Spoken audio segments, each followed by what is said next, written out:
Hello everyone, welcome to my YouTube class English with Kamal sir.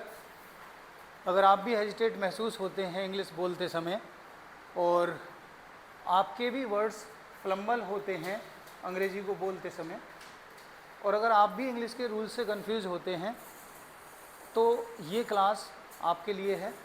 यहाँ से आप बहुत सारी चीज़ें ऐसी सीखेंगे जो संभवतः आपको पहले नहीं पता थी। हमने एक चैप्टर पढ़ा कल, पहले दिन का जो वीडियो है वो आप तक पहुंच गया होगा। बाकी अगर नहीं पहुंचा होगा तो आज डे 2 के वीडियो में हम दूसरा पहले दिन वाला वीडियो डिस्क्रिप्शन बॉक्स में डलवा देंगे। हमने पहले दिन में जो सीखा, आज जस्ट थोड़ा सा उसका क्विक रिवीजन करते हैं। पहले दिन में हमने सीखा कि इंग्लिश आपकी दो तरीके से चलेगी, एक फॉर्मल और एक इनफॉर्मल। फॉर्मल लैंग्वेज वो भाषा होती है जिसे जनरली हम अपनी किताबी भाषा में प्रयोग करते हैं, और इनफॉर्मल लैंग्वेज वो भाषा होती है जो जनरली हम अपनी बोलचाल की भाषा में यूज़ करते हैं। क्योंकि हिंदुस्तान एक ऐसा देश है कि वहाँ हिंदी, इंग्लिश, उर्दू और बहुत सारी लैंग्वेजेस बोली जाती हैं, और उन सभी भाषाओं के मिश्रण के बाद कई बार एक ऐसी भाषा भी बन जाती है कि जो वास्तव में किसी बुक में उपलब्ध नहीं होती है, और उसी को हम स्लंग लैंग्वेज कहते हैं या बोलचाल की भाषा कहते हैं। बोलचाल की भाषा में बहुत सारे ऐसे शब्द हैं जो वास्तव में कभी किसी किताब में होते ही नहीं हैं। कल परसों मैंने जो लास्ट वीडियो था उसमें भी आपको ये बताया कि बोलचाल की भाषा में कौन कौन से शब्द हो सकते हैं। यूजुअल आप भी उन्हें कई बार बोल देते हैं कि सपोज कीजिए किसी बच्चे से आपकी लड़ाई हो गई, अचानक आप उस बच्चे से बोले कि एक हफ्ते में चक्कर खा जाएगा। अब जब आपने उससे बोला कि एक हफ्ते में चक्कर खा जाएगा, तो आप कोशिश ये करते हैं उसकी इंग्लिश बनाते समय कि उसमें रहपट की भी इंग्लिश आनी चाहिए, उसमें चक्कर की भी इंग्लिश आनी चाहिए, जबकि ऐसा नहीं होता है। आप उससे केवल और केवल ये कहना चाह रहे हैं कि मैं आपको बहुत जोर का तमाचा मारूंगा। इंग्लिश तो बनेगी इस बात की, परंतु आप उसे बोलते किस तरीके से हैं, वो बोलने का तरीका आपका इनफॉर्मल लैंग्वेज में आ जाता है। जो व्यक्ति जितना बेहतर सेंस निकाल सकता है इनफॉर्मल लैंग्वेज का फॉर्मल लैंग्वेज में, वो उतनी ही अच्छी अंग्रेजी बोलेगा। कल इसके कुछ एग्जाम्पल्स थे, अगर आपको और जानने हैं तो पुरानी वाली वीडियो में आप देख सकते हैं, या फिर ऐसा भी कर सकते हैं कि समय समय पे आने वाली वीडियोस में जब जब इनफॉर्मल वर्ड्स का यूजेज होगा उसे आप वहाँ भी मैं आपको उसे रिमाइंड करवाता रहूँगा कि देखिए ये वाला जो शब्द है ये इनफॉर्मल लैंग्वेज का है। तो पहले हम इनफॉर्मल लैंग्वेज का फॉर्मल लैंग्वेज में भाव निकालेंगे और तब हम उसकी इंग्लिश बनाएंगे।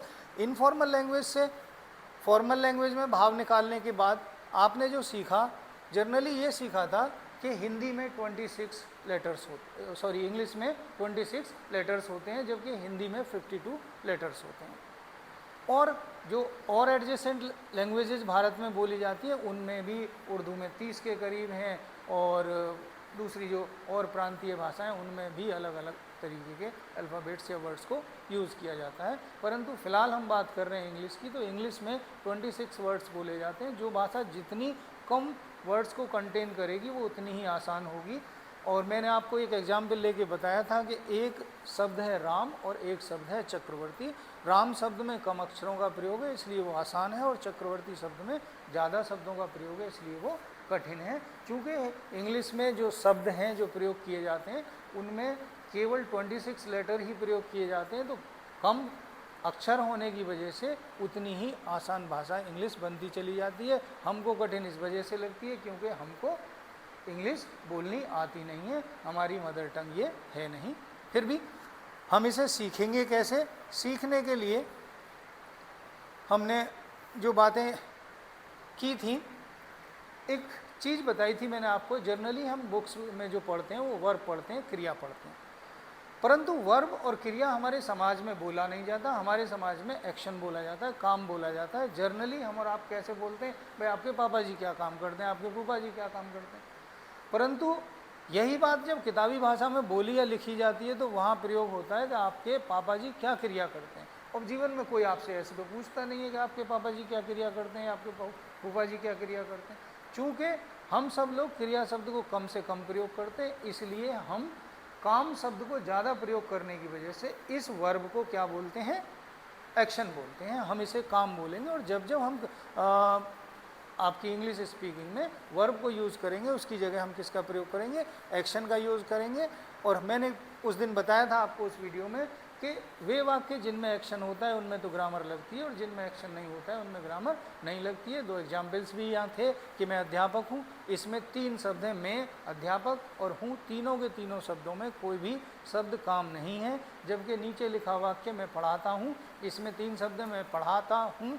पढ़ाना क्या है, एक काम है। ऐसे ही नीचे एक सेंटेंस लिखा हुआ है, तुम छात्र हो या तुम स्टूडेंट हो, इसमें कोई एक्शन नहीं है, जबकि तुम पढ़ते हो, यहाँ एक एक्शन है, पढ़ना। तो 2 वाक्य यहाँ ऐसे हैं जिनमें एक्शन है और 2 वाक्य यहाँ ऐसे हैं जिनमें एक्शन नहीं है। जिन वाक्यों में एक्शन नहीं है उनमें हम ग्रामर का प्रयोग नहीं करते, उन्हें सिंपल ग्रामर के रूप में हम सेंटेंसेस बनाते हैं। आज वो आ जाएगा आपका इस वाले वीडियो में कि सिंपल ग्रामर कैसे बनती है।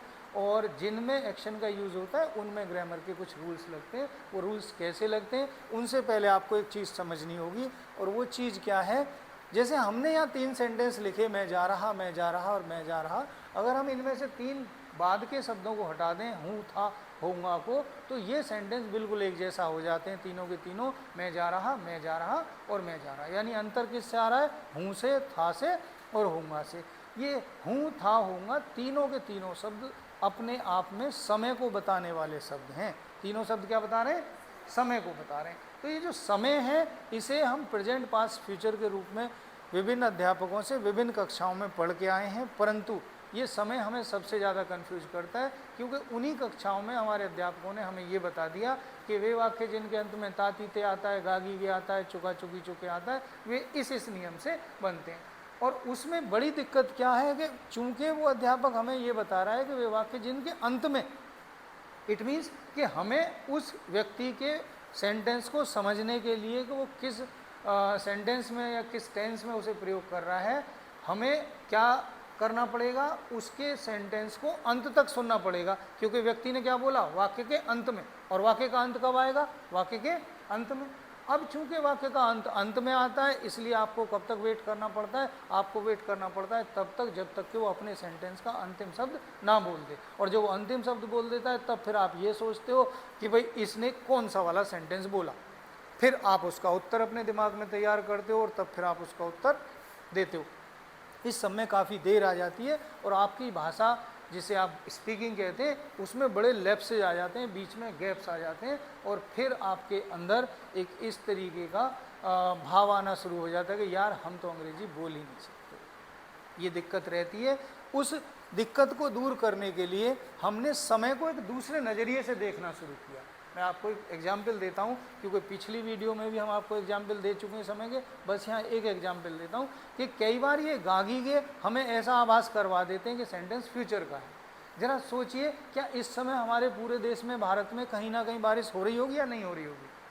चेरापूंजी एक ऐसा स्थान है कि वहाँ औसतन 22 घंटे बारिश होती है, तो हो सकता है इस समय वहाँ बारिश हो रही हो। तो हम एक तरीके से कह सकते हैं कि साहब कहीं हो रही हो या ना हो रही हो, चेरापूंजी में इस समय बारिश अवश्य हो रही होगी। अब ये जो वाक्य का अंत है, बारिश हो रही होगी, ये गागी के दर्शा रहा है, और गागी के आपको कहाँ लेके जा रहा है, फ्यूचर में। और बात हम किस समय की कर रहे हैं, बात कर रहे हैं हम प्रेजेंट की। इस समय भी आपके मम्मी पापा कुछ ना कुछ कर रहे होंगे, भाई भी कुछ कर रहा होगा। हमें केवल इस कमरे के अंदर का पता है, बाकी इस कमरे के बाहर क्या होगा हम उसका केवल अंदाज़ा लगाते हैं। और उसका अंदाज़ा लगाते समय हमें ये अनुमानित शब्द बोलने पड़ते हैं, वो खा रहा होगा, वो सो रहा होगा, वो पढ़ रहा होगा, इस तरीके की चीज़ों को हमें देखना पड़ता है। अब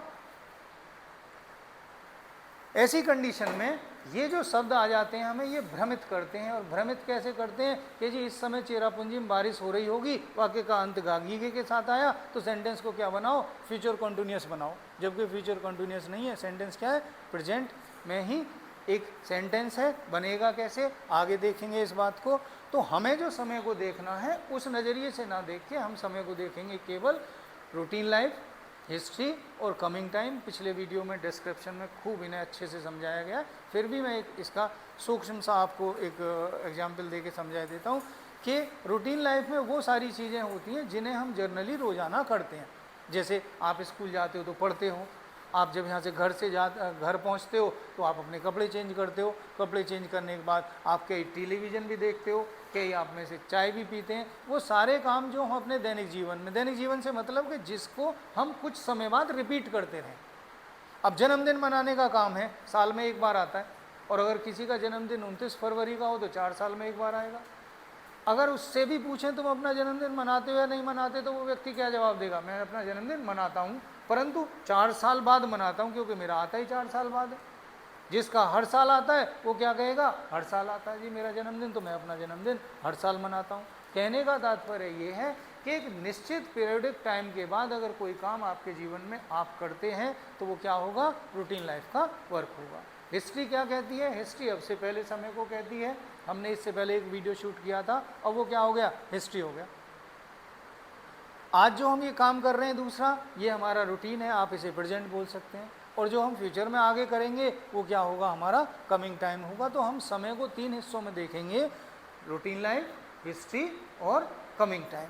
इसके बाद की जो बात आती है वो बात आती है आपकी, मैंने बताया था आपको कि इंग्लिश में 9 इस तरीके की गुप्त चीज़ें हैं कि जिन गुप्त चीज़ों को अध्यापक तो जान जाते हैं और आप बच्चों को उन्हें जानने नहीं देते, जिसकी वजह से वो अध्यापक हमेशा अपने आप को आपसे थोड़ा सा ऊपर रखते हैं। अगर यही सारी बातें हर स्टूडेंट को बता दी जाएं तो अध्यापक का भी कहीं ना कहीं कुछ ना कुछ इससे भला होगा, क्योंकि बच्चों की गलती करने की संभावना इससे फिर कम हो जाएंगी। परंतु अध्यापक वर्ग इस बात को थोड़ा बताता नहीं है। और वो 9 चीज़ों में से एक चीज़ क्या है कि एक्शन में आईएनजी, जब भी कोई काम लगातार चालू होगा आईएनजी जरूर लगेगी। ये नोट 1 था, पहली वीडियो में है, आज दूसरी वीडियो में आपका एक नोट 2 आएगा। कहने का तात्पर्य ये कि जब भी कोई काम लगातार चालू होगा उसमें आईएनजी जरूर जरूर जरूर लगेगी जीवन के अंतिम क्षणों तक। ये जो रूल्स मैं आपको बताऊंगा या जो नोट बताऊंगा, ये ऐसा ही नहीं है कि आप इन्हें 2-4 दिन तो याद रखें और बाकी फिर भूल जाएं। अगर 20 साल बाद भी कोई काम लगातार हो रहा है तो उसमें आईएनजी लगेगी। 2026 वर्ष, 26वां वर्ष चल रहा है इतिहास में जो ऑथेंटिक है, यानी 2026 वर्षों से अगर कोई भी काम लगातार हो रहा है तो उसमें क्या लगाएंगे, हम आईएनजी लगा देंगे। इस समय आप बैठे हो तो सिटिंग हो गया, मैं खड़ा हूँ तो स्टैंडिंग हो गया, कोई शूट कर रहा है तो वो शूटिंग हो गया, कोई सांस ले रहा है तो ब्रीदिंग हो गया। मतलब कहने का ये है कि वो काम लगातार अगर आपका हो रहा है तो उसमें क्या लगाएंगे, हम आईएनजी लगाएंगे ही लगाएंगे। अगली बात क्या थी कि यदि काम लगातार चालू इस समय हो तो, अगर काम लगातार चालू इस समय हो तो एक नियम लिया हमने, सब्जेक्ट लिया, एसएमआर लिया और एक्शन में आईएनजी लगा दी। सब्जेक्ट क्यों लगाया ये मैं पहली वीडियो में आपको बता चुका हूँ, आज उसे रिपीट नहीं कर रहा। दूसरा हमने एसएमआर लिया, एसएमआर इस समय को दर्शाने वाले आपके टाइम वर्ड्स हैं। एक्शन में आईएनजी लगेगा ही लगेगा कुछ इस तरीके से, क्योंकि काम लगातार चालू। मैंने कहा जीवन में जब जब काम लगातार चालू की बात आएगी एक्शन में आईएनजी जरूर जरूर जरूर लगेगा। अब इसको हम यूज़ कैसे करेंगे, कहाँ हम एम लगाएंगे, कहाँ इज लगाएंगे, कहाँ आर लगाएंगे। देखिए आई इस ब्रह्मांड में सर्वोपरि होता है, सबसे बड़ा होता है। आप कहेंगे ये आई सबसे बड़ा कैसे हो सकता है, आप इस बात को चेक करके देख लीजिए। कल को आई अपने लिए आप भी बोलते हैं, मैं भी बोलता हूँ, अगर मैं सोता रहा कल को तो क्या दिन निकलेगा? आप कहेंगे बड़े अजीब आदमी है साहब, दिन कैसे नहीं निकलेगा, दिन तो निकलेगा, बट क्या मेरे लिए निकलेगा? मेरे लिए दिन कब होगा? जब मैं जग जाऊंगा। और आई हर व्यक्ति अपने लिए ही तो बोलता है, आई मीन्स में आप जब कल को जग जाओगे तभी दिन निकलेगा, चाहे कल को आप 12 बजे जगो। मैं हूं तो मम्मी पापा भाई बहन पति पत्नी सारे रिश्ते हैं, और मैं नहीं हूं तो क्या कोई रिश्ता है? ये सारे रिश्ते कब से जन्मे? जब से आप जन्मे। आपके मम्मी पापा हैं, बट आपके मम्मी पापा इस वजह से हैं क्योंकि आप उनकी संतानें हैं। अगर आप उनकी संतानें ना होते तो आपके मम्मी पापा अपने आप को मम्मी पापा कहलवाने की स्थिति में नहीं होते। इसलिए अपने महत्व को जानो। इस ब्रह्मांड में सबसे ज़्यादा महत्वपूर्ण व्यक्ति ही कौन है?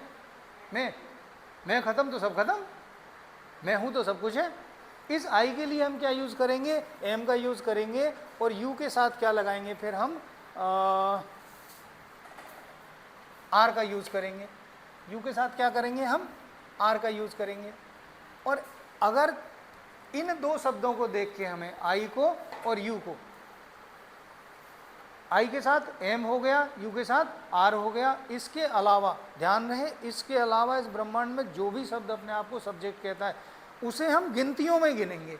नंबर 1 तो उसे हम थर्ड मानेंगे और उसमें भी हम गिनतियाँ गिनेंगे, क्योंकि समस्या ही यहाँ से शुरू होती है, क्योंकि हम ही, शी, इट, दे, ये जो चीज़ें बोलना शुरू कर देते हैं ना, ये सारी चीज़ें हमें इतना भ्रमित कर देती हैं, और हिंदी कहीं ना कहीं इतना भ्रमित कर देती है कि हम इतने कंफ्यूज हो जाते हैं कि हम उसकी अंग्रेजी को गलत बनाते हैं। मैंने कल भी लास्ट वीडियो में आपको बताया था कि अगर एक पत्नी अपने पति को सम्मान की वजह से ये कह रही है मेरे पति इस समय बुलंदशहर जा रहे हैं, तो सेंटेंस तो वो बोल रही है एक पति के लिए, परंतु रहे हैं शब्द किस बात को दर्शा रहा है कि उसके एक से अधिक पति हैं। ऐसा तो हिंदुस्तान में पॉसिबल नहीं होता।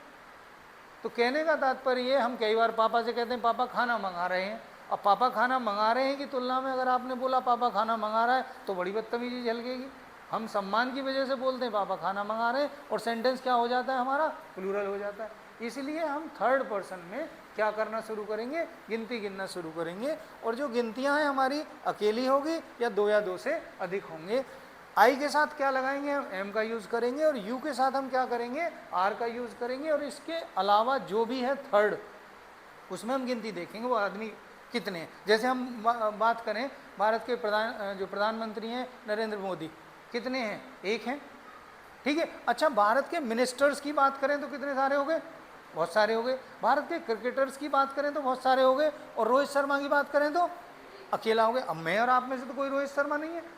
अगर हम बात करें कि मैं खेल रहा हूं तो सेंटेंस बनेगा आपका आई एम प्लेइंग, तुम खेल रहे हो तो यू आर प्लेइंग। यहाँ से आप बोलना शुरू करें। लगभग कल की आपकी बातें पूरी हो चुकी, अब हम अगले चैप्टर की ओर चलेंगे, और यहीं से अपना रिवीजन करना शुरू भी कर दिया हमने कि मान लीजिए मैं बोल रहा हूँ तो सेंटेंस क्या बना, आई एम स्पीकिंग, तुम बोल रहे हो तो यू आर स्पीकिंग। अच्छा, सोनू बोल रहा है तो सोनू इज स्पीकिंग, मेरी बहन बोल रही है तो माई सिस्टर। अब मेरी जो बहन है ना तो आई है ना यू है, कोई थर्ड है, और वो भी अकेली है। अच्छा, मेरी बहनें हैं, कई परिवार ऐसे भी तो होते हैं एक के साथ उनकी दो बहनें, एक भाई है दो बहनें। अगर वो भाई अपनी बहन के लिए बोले तो क्या बोलेगा, मेरी बहनें खेल रही हैं, तो सेंटेंस क्या बन जाएगा, यहाँ आ जाएगा आपका दो या दो से अधिक, क्या लगेगा, यू का रूल। मैंने आपको यहाँ लिखवाया दो या दो से अधिक के लिए यू वाला रूल लगता है, क्योंकि 12 सेंटेंसेज हैं बंधु। आज आपको मैं आर याद करवा दूँ या आर रटवा दूँ तो फिर 12 सेंटेंसों में आप अलग अलग चीज़ें यूज़ करेंगे, दिक्कत होगी आपको। इसलिए क्या करवा दिया कि जो दो या दो से अधिक के लिए है वो क्या लगेगा, यू वाला रूल लगेगा। अब जब भी सेंटेंस आगे जाता चला जाएगा उसमें यू वाला रूल उनके लिए लगता चला जाएगा। सपोज कीजिए आप ये कह रहे हैं जी मैं एक लेटर लिख रहा हूँ, क्या बना sentence, I am writing a letter. मैं एक लेटर लिख रहा था तो तुम एक लेटर लिख रहे हो तो you are writing a letter. अच्छा, सोनू लिख रहा है तो Sonu is writing a letter. मेरी बहन लिख रही है तो my sister is writing a letter. हम लिख रहे हैं तो क्या बना, we are writing a letter. मैं कपड़े धो रहा हूँ तो क्या बोलेंगे, I am washing the cloth. तुम धो रहे हो तो you are washing the cloth. अच्छा, मेरी मम्मी कपड़े धो रही हैं तो my mother is washing the. मेरे तो पेरेंट्स कपड़े धो रहे हैं तो my parents is washing the. अब दो हो गए पेरेंट्स, कैसे बना sentence, my parents are washing the cloth. हम कपड़े धो रहे हैं तो we are washing the cloth, और वे कपड़े धो रहे हैं तो क्या बनेगा, we are washing the cloth. यहाँ तक की बातें आपने पुराने वीडियो में सीखी। अब हम थोड़ी बातें आगे लेके चल रहे हैं। हमने कुछ वर्क भी दिए थे आपको, उन वर्क्स को आप यहाँ से इसका स्क्रीनशॉट लेके आप इनके साथ वर्क कर सकते हैं। आपको करना चाहिए था, आपको आज वाले वीडियो के डिस्क्रिप्शन में हम एक व्हाट्सएप नंबर देंगे और आपको उसी पे वो वर्क करके उस पर भेज देना है। उसी पे आपका रिप्लाई आ जाया करेगा कि भाई हमने ये वर्क किया, इस वर्क में यहाँ गलती है, उसे आप भविष्य में सुधार लेंगे तो कॉपियाँ भी आपको लानी की ज़रूरत नहीं पड़ेगी। एक विशेष ध्यान कि जब भी आप वर्क को करें तो इतना ज़ोर से बुदबुदा के या बोल के करें ताकि आपकी ज़ुबान आपके मुंह में घूम जाए, क्योंकि जब आप किसी काम को मन मन में करते हो तब फिर आपका फ्लो नहीं बनता। बोलने के लिए आपको बोलना जरूर पड़ेगा, चाहे आप इतना ही धीमे से बोलें। आप अपने घर में वर्क कर रहे हैं, I am writing a letter, you are writing a letter, she is writing a letter, they are writing a letter, परंतु आप बोलें जरूर। जब तक आप बोलेंगे नहीं तब तक स्पीकिंग नहीं होगी। अगर आपने बोल के बिना प्रैक्टिस की तो फिर एक दिक्कत होगी, आप पे इंग्लिश बनानी तो आ जाएगी परंतु बोलनी नहीं आएगी। अगर एक ही काम को करने से दो चीज़ें हमारी हल हो रही हैं तो क्यों ना हम दोनों काम करें, इधर राइटिंग भी आ जाएगी और इधर स्पीकिंग भी आ जाएगी। तो जब जब आप वर्क करें थोड़ा सा बुदबुदाएं ज़रूर, थोड़ा सा बोलें ज़रूर। ये था आपका वर्क, आप इसे स्क्रीनशॉट लेके आगे देख सकते हैं। अब बात आती है आपकी,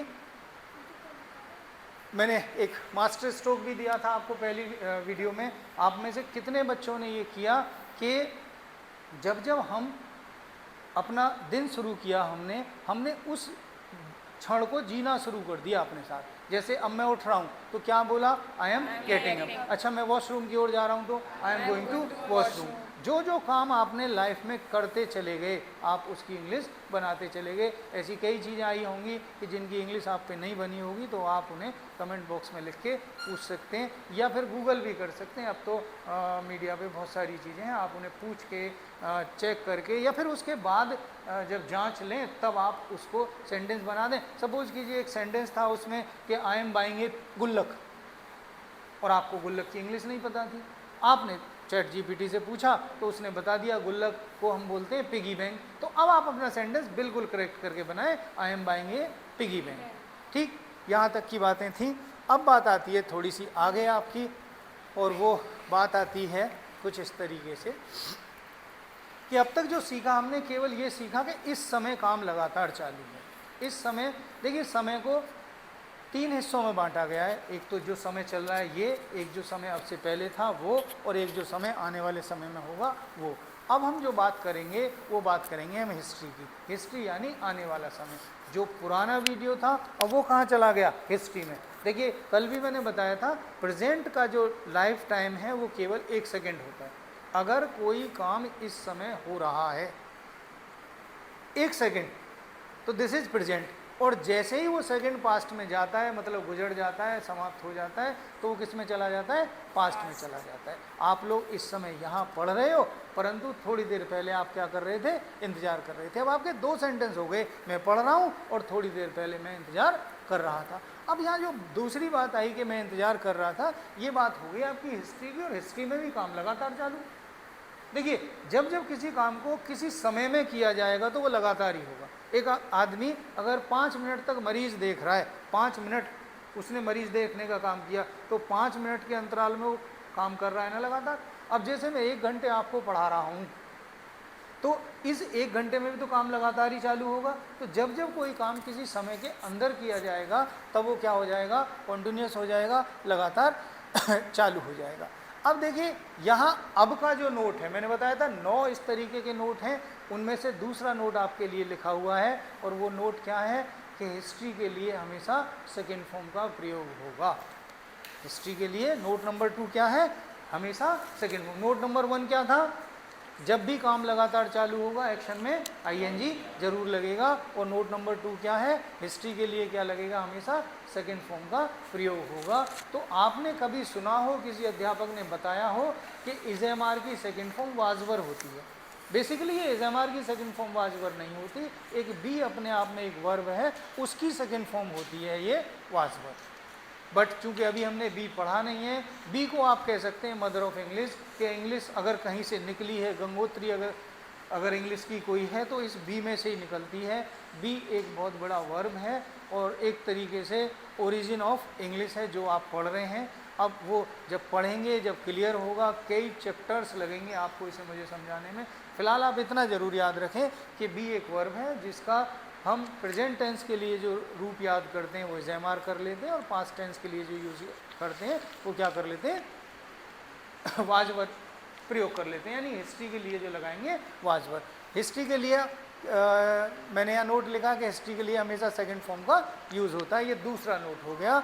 यदि काम लगातार चालू, अब अपनी कॉपी पे आप ये लिख सकते हैं कि यदि काम लगातार चालू अब से पहले समय में हो तो, क्योंकि फिलहाल हम जो बातें कर रहे हैं काम लगातार चालू की बात कर रहे हैं। अब एक बात तो क्लियर हो गई कि काम लगातार चालू है तो क्या लगेगा, आईएनजी लगेगा। सिंपल सी बात है। अच्छा, ये बाबा आएंगे ही आएंगे, न्यूटन बाबा, बिना इनके तो कोई काम होगा ही नहीं, बिना सब्जेक्ट के तो कोई काम होगा ही नहीं। अब 2 बातें क्लियर हो गई कि एक तो सब्जेक्ट आएगा और एक एक्शन में आईएनजी आएगा। अब बात रह गई हिस्ट्री की, तो हिस्ट्री के लिए बीच में क्या आ गया, वाजवर। अब वहाँ समस्याएं क्या थी आपकी, 3 समस्याएं थी, इज, एम और आर। और यहाँ समस्याएं कितनी हैं आपकी, 2, वाज और वर। अब जनाब देखिए, जहाँ आप एम लगा रहे हो वहाँ आप आई के साथ क्या लगा रहे हो, आप एम।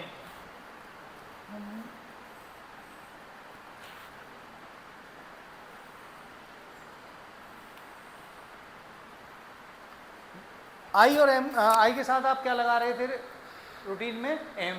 अब इसी एम की जगह आप क्या लगाओगे? वाज का प्रयोग करोगे। ऐसे ही यू के साथ आप क्या लगा रहे हो? आर। यू के साथ क्या लगाओगे आप? वर लगाओगे। आर हट जाएगा, वर आ जाएगा। अब यहाँ बात आई आपकी थर्ड अकेले की। थर्ड अकेले के साथ क्या लगा रहे थे आप? इज लगा रहे थे। अब आप इसके साथ क्या लगाओगे? वाज। और दो या दो से अधिक के लिए कौन सा रूल था आपके पास? वही यू वाला रूल। इस वजह से मैंने बताया था कि हर सेंटेंस में आप रटते रटते पागल हो जाएंगे, इसलिए ज़्यादा चीज़ें ना रटनी पड़े तो हमने क्या ले लिया? यू वाला रूल। जैसे ही दो या दो से अधिक की बात आएगी थर्ड पर्सन में, हम किसका प्रयोग करेंगे? यू वाला रूल का प्रयोग करेंगे। अब जरा थोड़ा सा हम इसकी प्रैक्टिस करते हैं। जैसे हम यहीं से लेके चलते हैं। स्टडी एक वर्ब लिया, अब कल तक हम रीड ले रहे थे, थोड़ा सा अब ऊपर का एक वर्ड लेके चलते हैं। स्टडी। मैं पढ़ रहा हूँ तो क्या बना? I am studying. तुम पढ़ रहे हो तो क्या बना? You are studying. अच्छा, सोनू पढ़ रहा है तो सोनू इज स्टडिंग। अच्छा, सोनू और मोनू पढ़ रहे हैं तो Sonu and Monu are studying. अच्छा, वे पढ़ रहे हैं तो क्या बना? They are studying. अच्छा, हम पढ़ रहे हैं तो क्या बना? We are studying. अच्छा, इसी बात को अब हम हिस्ट्री में लेके जाते हैं। मैं पढ़ रहा था, I was studying. अब आई एम की जगह क्या हो गया?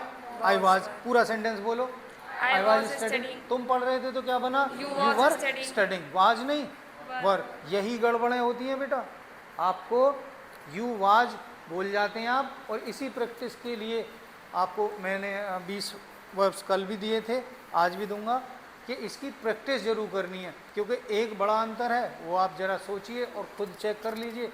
जब कोई भी व्यक्ति बोलता है तब उसे समय कम मिलता है, और जब कोई व्यक्ति लिखता है तो उसे समय ज़्यादा मिल जाता है। देखिए, कोई भी ह्यूमन बॉडी जो वर्क करती है वो वर्क दिमाग से ही करती है। अब जैसे ये वाला मेरा हाथ हिल रहा है तो आपको हाथ हिलता दिखाई दे रहा है, परंतु इसे नोट्स कहाँ से आ रहे हैं? संकेत कहाँ से मिल रहे हैं इसे? इसे ब्रेन से संकेत मिल रहे हैं। ब्रेन ही से कह रहा है कि भाई इस वाले हाथ को इन बच्चों को इस तरीके से हिला के दिखाओ। अब एक ब्रेन जब जुबान से बोलने का काम करवाता है, जैसे एक सेंटेंस बोलूँ I am going to Bulandshahr, 10 second में 10 बार बोल दूंगा, इट मीन्स कि 1 सेकंड में 1 बार बोला जा सकता है। इसी बात को जब आप लिखोगे ना I am going to Bulandshahr, तो आपको 6, 7, 8 सेकंड्स लगेंगे। एक काम को लिखने में जब ब्रेन उंगलियों से वो काम करवाता है तो उसे लग रहे हैं 8 सेकंड, और एक काम को जब बोला जाता है तो उसे बोलने के लिए जुबान को मिल रहा है 1 सेकंड। इस ब्रेन के लिए कौन सा काम कठिन हो गया? लिखना। लिखने का या बोलने का? लिखने का। आपको अगर एक काम दिया जाए और उस काम के लिए आपको पूरा दिन दिया जाए तो आप आराम से करेंगे, और उसी काम को करने को आपको 5 मिनट दिए जाए तो कठिन कौन सा काम होगा? पूरे दिन में करना या 5 मिनट में करना? 5 मिनट। 5 मिनट में करना। अब अगर जो 3 घंटे का आपका पेपर आता है बोर्ड एग्जाम्स का, उसी को अगर कह दिया जाए 30 घंटे का एग्जाम है जी, मज़े से अपना खाना लाओ, खाना पिया, खूब मज़े से करो, और जितना जब दिल करे उतना लिख लिया करो। 30 घंटे में आपको देना है वो पेपर, आप आराम से कर लेंगे। और अगर उसको 3 घंटे के बजाय कह दिया जाए बस 1.5 ही घंटे का समय, तो प्रेशर कौन सी कंडीशन में दिमाग पे ज़्यादा होगा? 30 घंटे में या 1.5 घंटे में? 1.5 घंटे में। इसीलिए बोलते समय आपने कभी शायद ये बात नोट की हो कि एक व्यक्ति एमए से इंग्लिश से एमए कर लेता है, परंतु वो अंग्रेजी नहीं बोल पाता। कारण क्या है? उसके पास रूल्स सारे हैं, परंतु वो रूल्स उसको लिखने आते हैं, बोलने नहीं आते। बोलने के लिए उसे 1/10 समय मिलता है, यानी केवल समय का 10वां हिस्सा मिलता है। इसलिए बोलना ज़्यादा कठिन है। आप और हम या दुनिया का कोई भी व्यक्ति बोलते समय ज़्यादा गलतियाँ करता है। इसीलिए मैं बार बार कहता हूँ आप इसे प्रैक्टिस जरूर करते रहें, आप इन्हें लिखें बार बार। आपको लग रहा होगा अजय हमें तो छोटा छोटा सा काम दे दिया था, हम इस लायक हैं इतने बड़े बच्चे? या इस वीडियो को मान लीजिए भारतवर्ष में कोई भी कहीं भी देख रहा है, एक एमए इंग्लिश किया हुआ ही आदमी देख रहा है, तो वो ये सोचेगा अरे हम कोई आई am going I was going लिखने के लायक है? निसंदेह आप आई एम गोइंग आई वाज लिखने के लायक नहीं हो, परंतु प्रैक्टिस यहीं से करनी होगी आपको।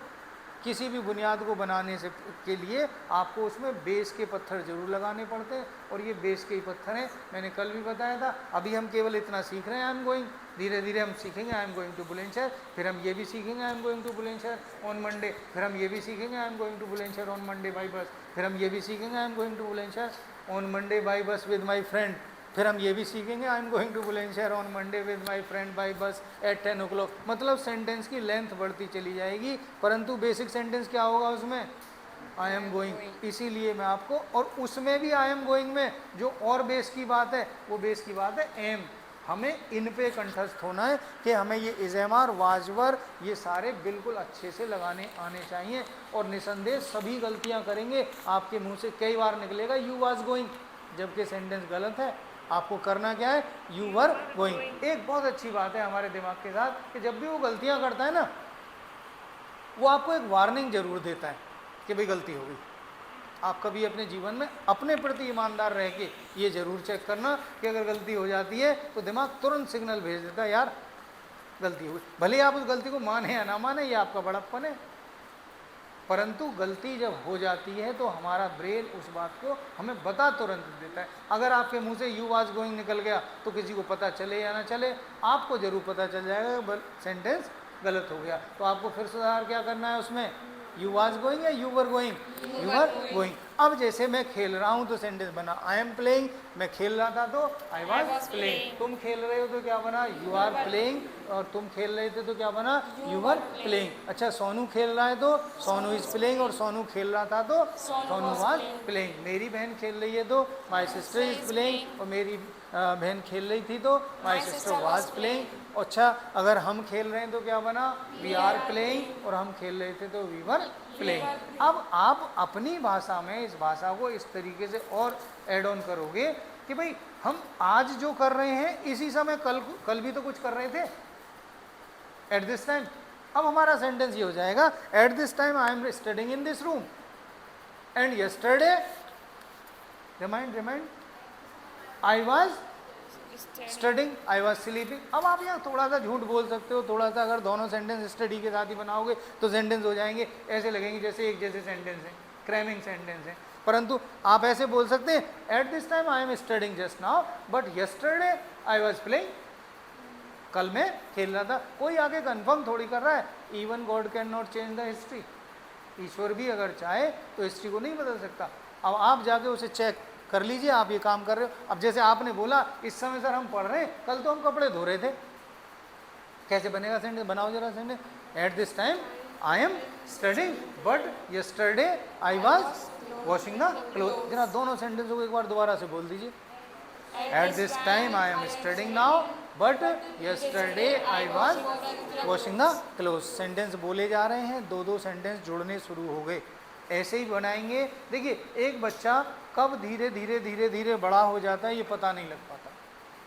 कब वो एक रोटी से सवा रोटी खाना शुरू कर देता है, कब सवा रोटी से 1.5 रोटी पे आ जाता है, कब उसका जो कपड़े हैं कभी 1 मीटर में बनते हैं, कभी सवा मीटर में, कभी 1.5 मीटर में, कभी 2 मीटर में, पता नहीं चल पाता। ऐसे ही आपको भी यहाँ ये नहीं पता चल पाएगा कि हम सेंटेंसेस कब बढ़ाने शुरू कर दिए, हम सेंटेंसेस को बढ़ा रहे हैं या नहीं बढ़ा रहे। अब जैसे इंक्रीज है बढ़ाना, कैसे बनेगा सेंटेंस में, सेंटेंस बढ़ा रहा हूँ, I am increasing the sentence में बढ़ा रहा था तो क्या बनाएंगे, I was increasing the sentence में। लर्न कर रहा हूँ तो क्या बना, आई एम लर्निंग। मैं याद कर रहा था साहब, आई वॉज लर्निंग। और मैं तुम याद कर रहे हो तो क्या बना, यू आर लर्निंग। और तुम याद कर रहे थे तो क्या बना, यू आर लर्निंग। और सोनू याद कर रहा था तो सोनू वाज लर्निंग। अब जरा यहाँ 2 सेंटेंस बोलिए, मैं चैप्टर नंबर 1 याद कर रहा था, परंतु मेरी बहन चैप्टर नंबर 2 याद कर रही थी। बहुत सिंपल सा सेंटेंस बनाओ जरा, I was learning chapter number 1 but my sister was learning chapter number 2।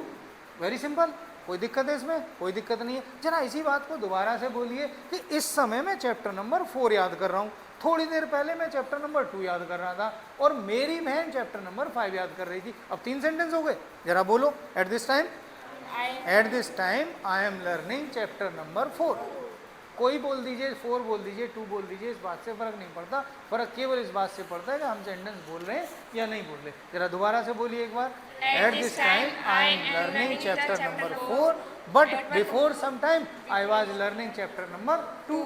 मेरी सिस्टर चैप्टर नंबर 3 याद कर रही थी, and my sister was learning chapter number 3। आप महसूस करें या ना करें, परंतु धीरे धीरे धीरे धीरे आपके सेंटेंसेस आ रहे हैं, आप सेंटेंसेस बोल रहे हो। जरा बनाओ, मैं बोल रहा हूँ तो आई एम स्पीकिंग इंग्लिश बोल रहा था तो बनाओ, I was speaking. तुम बोल रहे हो तो क्या बनेगा? You are were speaking English. तुम बोल रहे थे तो क्या बना? You you were are speaking speaking English. English. Sonu बोल रहा है तो क्या बोलेंगे? Sonu is is speaking speaking English. English. Sonu बोल रहा था तो Sonu Sonu was is speaking English. speaking कोई आपसे बोले बड़े अंग्रेजी झाड़ रही है लौंडिया, ये शब्द किसी भी विशुद्ध भाषा में किसी अच्छी वर्तनी में प्रयोग नहीं किया जाता, परंतु हमारे देश में ये शब्द बहुत बोला जाता है। आप गांव में गली कूचों में इस शब्द को खूब सुन सकते हैं।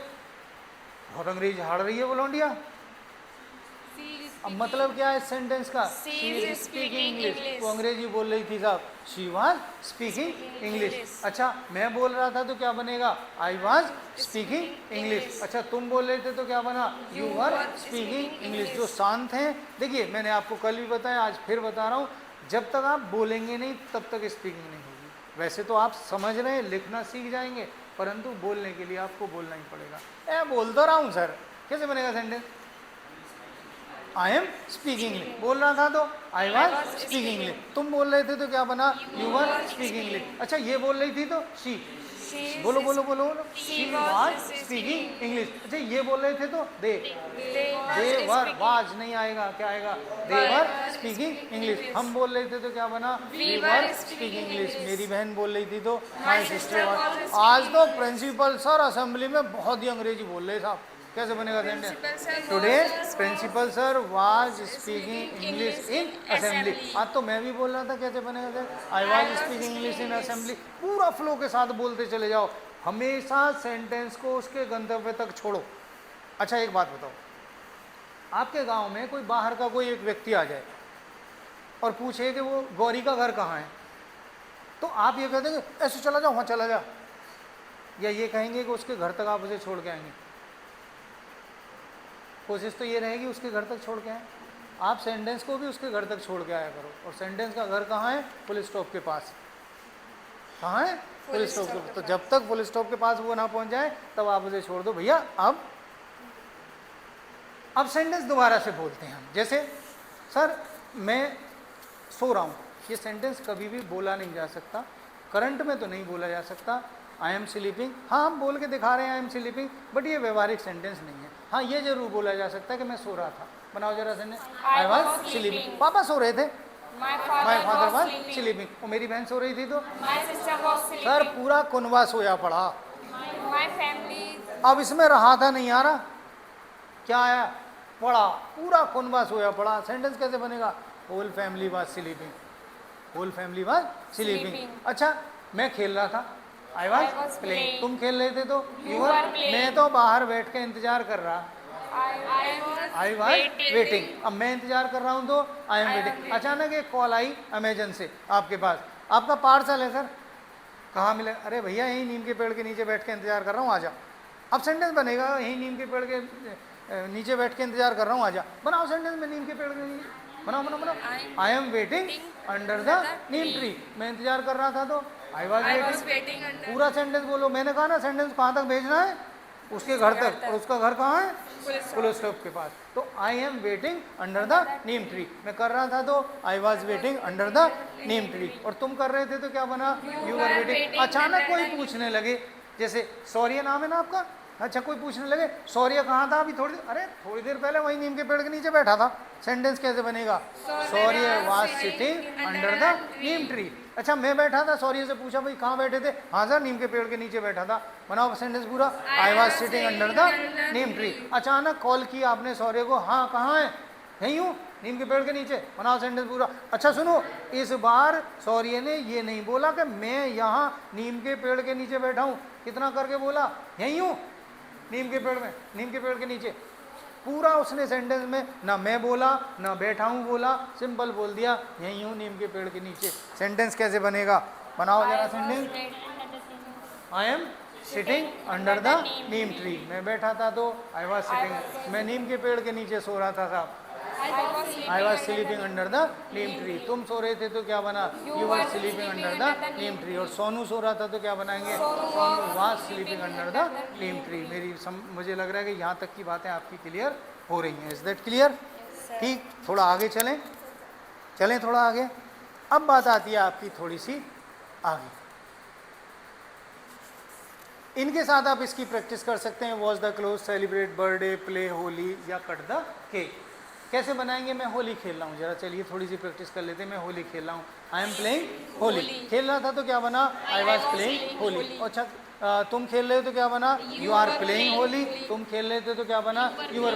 सौर्य खेल रहा था तो क्या बनाएंगे? सौर्य वाज प्लेइंग होली। मैं और सौर्य दोनों खेल रहे थे, आई एंड सौर्य। वाज या वर? दो है ना।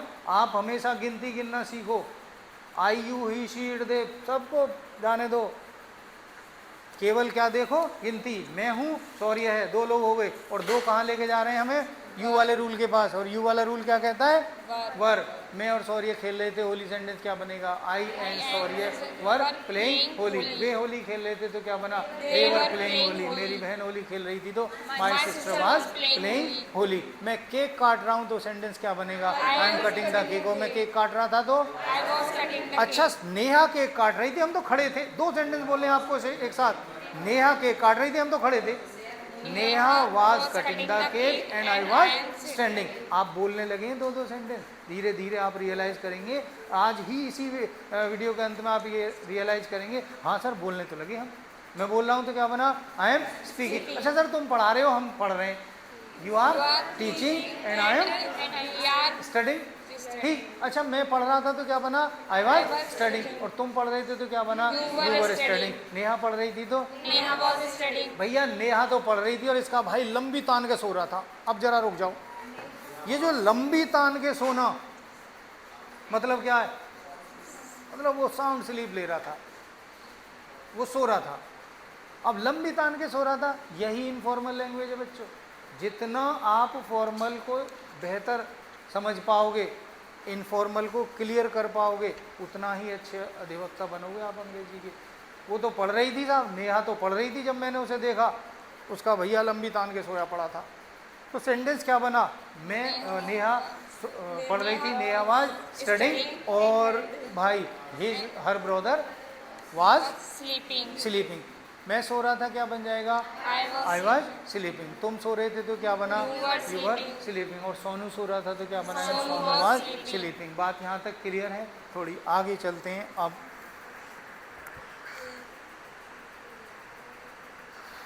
अब बात आती है आपकी आने वाले समय की। आप अपनी कॉपी पे नोट डाउन कर सकते हैं। यदि काम आने वाले समय में लगातार चालू हो तो, यदि काम आने वाले समय में लगातार चालू हो तो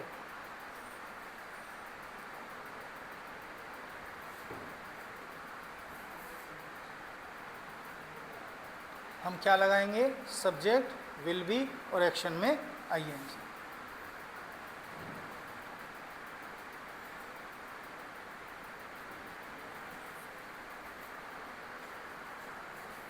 अब तक हमने सीखा आई के साथ एम, यू के साथ आर, तीसरे अकेले के साथ इज, दो या दो से अधिक के लिए आर।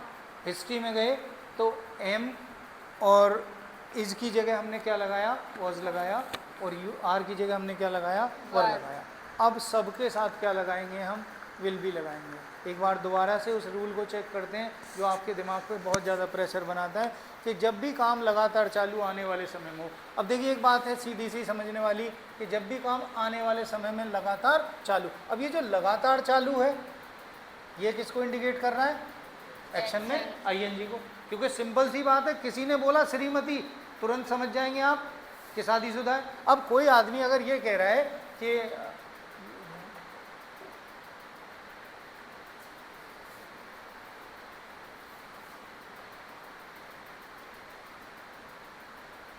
कोई आदमी अगर ये कह रहा है आपसे कि मेरा नाम है मोहम्मद इरफान अहमद, तो क्या उसके बाद भी उसे ये बताना पड़ेगा कि मैं मुसलमान हूँ? आप तुरंत समझ जाएंगे। किसी ने कहा कि मेरा नाम है श्रीमती सविता वर्मा, तो क्या फिर भी उसे ये बताना पड़ेगा कि मैं शादीशुदा हूँ और हिंदू हूँ और महिला हूँ? केवल इन्हीं सारे इंडिकेशन से हम लोग समझ जाते हैं कि वो जो व्यक्ति बात कर रहा है वो कौन है, किस जाति से बिलोंग करता है। ऐसे ही यहाँ इंग्लिश में भी आप इन सारी चीज़ों को ऐसे समझ जाते हैं कि जब भी काम लगातार चालू होगा एक्शन में आईएनजी तो लगेगी। ये लग गई। ये न्यूटन बाबा की बदौलत बैठे ही बैठा है, बिना इसके कोई काम होगा ही नहीं। अब बात आई आपकी आने वाले समय की कि काम अगर आने वाले समय में तो केवल टाइम वर्ड ही तो चेंज करना है। वहाँ इज एम आर की जगह क्या हो गया था, वाज वर, यहाँ क्या हो जाएगा, विल बी। Will be. किताबों में शैल का प्रयोग भी आपके अध्यापक आपको बताएंगे। कुछ चीज़ें ऐसी हैं जो धीरे धीरे धीरे धीरे लुप्त होती चली जा रही हैं। कल की वीडियो में आपको एक जगह आएगा एस और ई एस, जब हम प्रेजेंट इंडेफिनिट को पढ़ेंगे तब वहाँ हमें एक जगह प्रयोग करना पड़ेगा एस और ई एस। परंतु वहाँ मैं आपको ये भी बताऊँगा कि एस और ई एस नहीं, आई के साथ भी कुछ लगा करता था। जीवन में पहली बार सुनेंगे आपके आई के साथ, हाँ आई के साथ भी कुछ लगता था, यू के साथ भी लगता था, वी के साथ भी लगता था, दे के साथ भी लगता था। और अब किसके साथ रह गया, केवल ही, शी और इट के साथ, थर्ड पर्सन सिंगुलर नंबर के साथ रह गया है। यानी बाकी सबके साथ चीज़ें विलुप्त हो गई। लगती सबके साथ थी, चीज़ें धीरे धीरे धीरे धीरे विलुप्त हो गई। जैसे अब शैल जो है इंग्लिश ग्रामर में अपनी अंतिम सांसें ले रहा है। हो सकता है आपकी आने के बाद जो पीढ़ी आएगी, हो सकता है उसे ये शैल बिल्कुल अध्यापक ये कहें सर इसे घर रखो, अब 2-4 पीढ़ियों बाद ये बिल्कुल किताबों में ऐसे रह जाए कि शेक्सपियर की किसी किताब में लिखा हुआ कहीं मिलेगा और कोई बुजुर्ग सा अध्यापक बता दिया करेगा कि ये तब उस वाली सेंचुरी में यूज़ हुआ करता था। शैल का यूज़ स्पीकिंग में नहीं करते हैं, विल का यूज़ करते हैं। कहीं कहीं लगता है, जहाँ लगेगा वो धीरे धीरे जैसे आपके चैप्टर्स आगे बढ़ेंगे मैं आपको उसको बता दूंगा। फिलहाल आप केवल इतना सीखें कि जब भी काम आने वाले समय में लगातार चालू हुआ हम किसका यूज़ करेंगे, विल बी का यूज़ करेंगे। अब 3 चीज़ आपके पास हो गई। मैं पढ़ा रहा हूँ, आई एम टीचिंग, मैं पढ़ा रहा था, आई वॉज टीचिंग, मैं पढ़ा रहा हूँगा तो I will be teaching. यहाँ समस्याएं 3 थी, एम था, आर था, इज था, सोचना ज़्यादा पड़ रहा था। यहाँ समस्याएं 2 रह गई, कम सोचना पड़ रहा है। और यहाँ समस्या क्या रह गई, एक ही रहेगी। तो अब तो कुछ सोचना ही नहीं है, अब तो सीधा क्या लगाना है, Will be. Future is equal to will be, आने वाला समय is equal to will be. जैसे मैं नाच रहा हूँ तो क्या बनाएंगे, आई एम डांसिंग, मैं नाच रहा था, आई वॉज डांसिंग, और मैं नाच रहा हूँ तो आई विल बी डांसिंग। तुम नाच रहे हो तो यू आर डांसिंग, और तुम नाच रहे थे तो यू वर डांसिंग, और सोनू नाच रहा था तो क्या बनाएंगे, सोनू वाज डांसिंग। मेरी बहन नाच रही है तो माई सिस्टर इज डांसिंग, मेरी बहन नाच रही थी, माई सिस्टर वाज डांसिंग, और मेरी बहन नाच रही होगी तो my sister will be dancing. हम खेल रहे हैं, वी आर प्लेइंग, हम खेल रहे थे, वी वर प्लेइंग, और हम खेल रहे होंगे तो वी विल बी प्लेइंग। हम डिस्कस कर रहे हैं तो क्या बनाएंगे, वी आर डिस्कसिंग। हम कहें हम एक मैटर पे डिस्कस कर रहे हैं, We are discussing on the matter. At a matter. हम डिस्कस कर रहे थे तो क्या बनेगा, we were discussing at the matter. हम डिस्कस कर रहे होंगे तो क्या बनाएंगे, वी विल बी डिस्कसिंग। मैं पुस्तक खरीद रहा हूँ, सेंटेंस क्या बनाएंगे, I am buying a book. मैं एक पुस्तक खरीद रहा था तो I was buying a book, और मैं खरीद रहा हूँ तो I will be buying a book. कल अगर याद हो आपको पुरानी वीडियो में या कल के दिन में, तो आपको एक सेंटेंस मैंने बताया था कि मैं तो, पापा तो सब्जी खरीद रहे हैं और मैं पेमेंट कर रहा हूँ। कल सेंटेंस हमने ऐसे बनाया था, my father is buying the vegetable and I am paying the money, right. आज आप इसे 3-4 तरीके से बनाइए। मैं कल सब्जी खरीद रहा था, बनाओ जरा, I was buying the vegetable, पापा पेमेंट कर रहे थे, and my father paying the money. अच्छा, मैं सब्जी खरीद रहा हूँ तो I will be buying the vegetable, purchase use कर लीजिए, I will be purchasing the vegetable, पापा करेंगे payment, my father will be paying the money.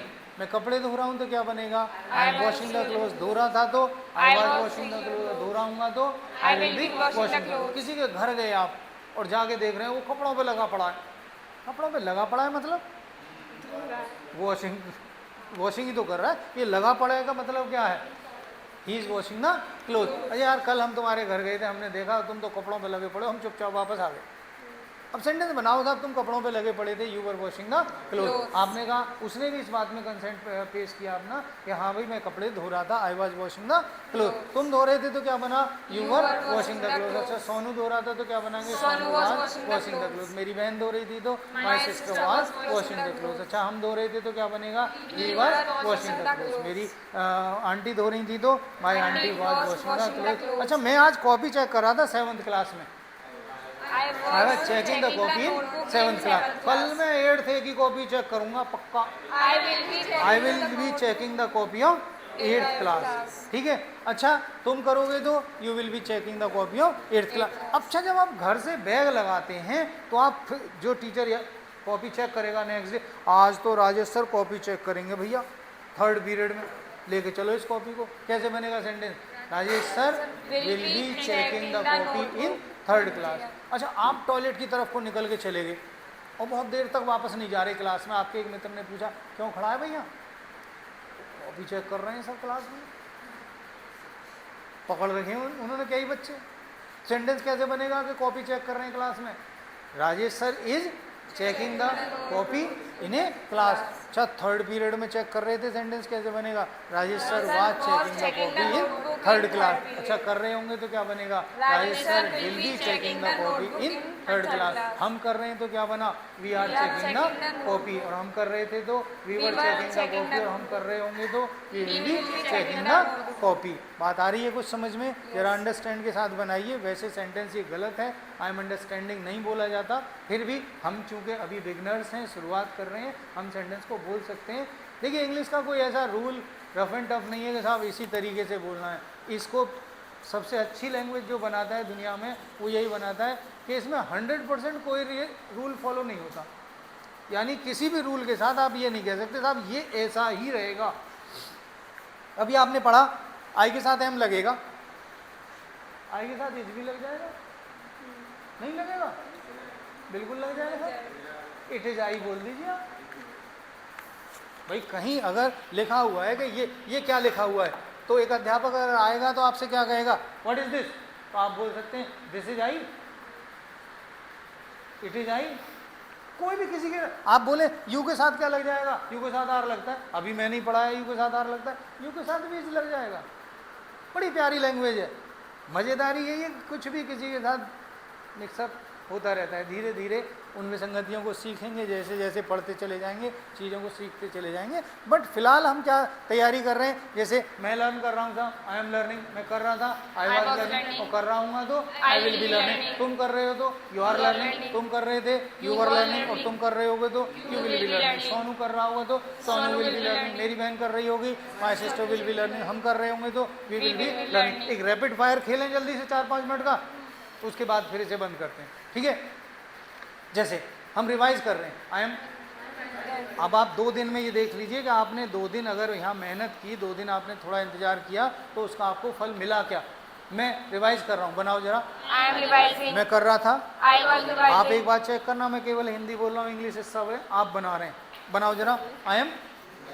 मैं रिवाइज कर रहा था, I was revising. कर रहा हूँगा तो I will be revising. मैं कपड़े धो रहा हूँ, I was धो रहा था तो I was धो रहा washing the हूँगा तो clothes. I will be washing Sonu the लगा clothes. पड़ा कपड़ों पे, Sonu was Sonu is washing the cloth. धो रहा था तो Sonu was washing the धो clothes. रहा होगा तो Sonu will be washing मैं the हंस रहा clothes. हूँ साहब, I am laughing. तुम हंस रहे हो। You are laughing. देखो वो हंस रहा, ही बोलो ही is laughing. लाफिंग। वो हंस रही, She is laughing. हंस रही थी जी, She was laughing. और हंस रही होगी तो She will be laughing. तुम हंस रहे हो तो You are laughing. तुम हंस रहे थे। You are laughing. देखिए मैं एग्जीबिशन देख रहा हूँ, नुमाइश देख रहा हूँ। बनाओ जरा sentence I am seeing the exhibition. देख रहा था तो I was seeing the और exhibition. देख रहा हूँगा तो I will be seeing तुम the देख रहे हो तो you were बोलो बोलो बोलो you are seeing the exhibition. तुम देख रहे थे तो you were seeing the seeing the exhibition. Exhibition, और देख रहे होगे तो You will be seeing the you will be seeing exhibition. The exhibition. मेरी बहन देख रही होगी तो My sister will be. मैं पैसे गिन रहा हूँ साहब, I am counting the money. Counting the money. पैसे गिन रहा था I was counting the और money. गिन रहा हूँगा तो I will be counting the money. Mummy गिन रही है, My mother is counting पापा the सोए money. पड़े हैं। Father was sleeping. दोनों सेंटेंस एक साथ बोल दो, मम्मी पैसे गिन रही है, पापा सोए पड़े हैं। My My mother is counting the money and my father is sleeping. Sleeping. नहीं उल्टा करो थोड़ा सा, मम्मी सोई पड़ी है और पापा पैसे गिनने में लगे पड़े हैं। My my father is counting counting the the money money and my mother is sleeping. Sleeping. Mummy खाना बना रही हैं। Mother is चेक करिए, मैं हिंदी बोल रहा हूँ, इंग्लिश आप बोल रहे हैं। ये 2 दिन का परिणाम है आपका कि 2 दिन में आप इतना बोलना शुरू कर दिए। मैंने आपको बताया था ना कि पहले ही दिन से आप इंग्लिश बोलना शुरू करेंगे, आपने वो कर दिया है शुरू। और अभी तो केवल हम पॉजिटिव सेंटेंस बोल रहे हैं। आपने ध्यान दिया, हमने एक भी सेंटेंस नेगेटिव नहीं बोला है। अभी हम केवल इतना बोल रहे हैं आई एम रीडिंग, अभी हमने आई एम नॉट रीडिंग नहीं बोला है। तो जैसे ही हम नेगेटिव पढ़ेंगे ये जस्ट ड्यूअल हो जाएंगी बातें। तो आप चेक कर रहे हैं ना, बनाइए सेंटेंस में चेक कर रहा हूँ आई एम चेकिंग। कर रहा था तो I was checking. Mummy check कर रही हैं। Mummy was checking. मम्मी सुबह पापा की जेब चेक कर रही, Mummy checking. My mother was checking checking the- my father's pocket. पापा चेक कर रहे हैं तो my father is checking my pocket या हिज पॉकेट? His pocket. मैं चेक कर रहा था, आई वॉज चेकिंग। checking. तुम कर रहे थे तो You were मैं तो checking. अखबार पढ़ रहा हूँ साहब। I I am reading the newspaper. मैं अखबार पढ़ रहा था। was reading the तुम पढ़ newspaper. रहे थे तो You are सोनू पढ़ रहा था, Sonu was मेरी बहन पढ़ रही थी, my sister was सौर्य reading. पढ़ रहा था। Surya was reading. सौर्य था साइकिल धो रहा अपनी। Surya was washing सौर्य the was cycle. Cleaning his Cycle. Bicycle. सौर्य अखबार नहीं पढ़ रहा था। ये हम कल सीखेंगे या परसों सीखेंगे। अभी हम केवल क्या सीखेंगे? पॉजिटिव सेंटेंस सीखेंगे। इतना आपने करना है। अब बात थोड़ी सी आगे आती है कि हम इनके साथ इज़-एम-आर वाज-वर विल भी सीखे। अभी तक जो हमने सीखा, इनके साथ सीखा कि सेंटेंसेस कैसे बनेंगे। आपके अध्यापकों ने कभी आपको एक चीज़ पढ़ाई होगी कि कुछ सिंपल सेंटेंस होते हैं। कुछ सिंपल सेंटेंस कौन से होते हैं? जिनमें एक्शन नहीं होता। आपको पिछली वीडियो में मैंने ये बताया था कि अगर सेंटेंस में एक्शन नहीं है तो हम उन्हें ग्रामर का प्रयोग नहीं करेंगे, उन्हें सिंपल सेंटेंस बनाएंगे। वो सिंपल सेंटेंस बनते किन से हैं? इन्हीं से बनते हैं, इज़-एम-आर से। देखिए, इस ब्रह्मांड में खरबों चीज़ें हैं। वो खरबों चीज़ें कहीं ना कहीं अपना अस्तित्व जरूर रखती हैं। आपको थोड़ी देर पहले मैंने बताया था कि अंग्रेजी में एक वर्ब है बी, जिसे हम इंग्लिश की गंगोत्री कह सकते हैं कि इंग्लिश सारी निकली कहाँ से? इसी बी से निकली। ये बी जो वर्ब होती है, इसका मतलब होता है अस्तित्व होना। पहले आप इस अस्तित्व को समझिए। अस्तित्व का हिंदी अर्थ है, जिसको बी को आपको किसी कक्षा में पढ़ाया होगा, बी का मतलब होना, और फिर अगली क्लास में पढ़ा दिया होगा बिकम का मतलब भी होना। क्या दो होना हो सकते हैं? बी का असली मतलब होता है किसी चीज़ का अस्तित्व होना, एग्जिस्टेंस होना। जैसे आपके सबके घर में अदरक होगी? दो बच्चे कह रहे हैं हाँ है, दो कह रहे नहीं है। दो के घर में अदरक है, अदरक का अस्तित्व उनके घर में है, और दो के घर में नहीं है, उनके घर में अस्तित्व नहीं है। मेरे हाथ में एक ये मार्कर है, इसका अस्तित्व मेरे हाथ में है।